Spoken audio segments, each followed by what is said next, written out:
Karibu kwenye mwendelezo wa darasa letu la lugha ya alama. Leo tunajifunza kitabu cha Kutoka sura ile ya 20 na mstari wa 8. Karibu kusikiliza. Biblia inasema ikumbuke siku ya Sabato uitakase.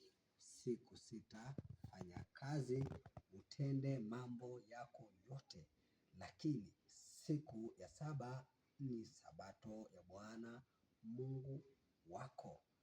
Kwa hiyo siku hiyo usifanye kazi yoyote, wewe wala mwana wako wala binti yako wala mfanyakazi wako wala mnyama aliyeko wa kufugwa wala mgeni aliyepo ndani ya malango yako. Maana kwa siku 6 Mungu alizifanya mbingu na nchi na bahari na vyote vilivyomo ndani yake, akapumzika siku hiyo, akaibariki na akaitakasa.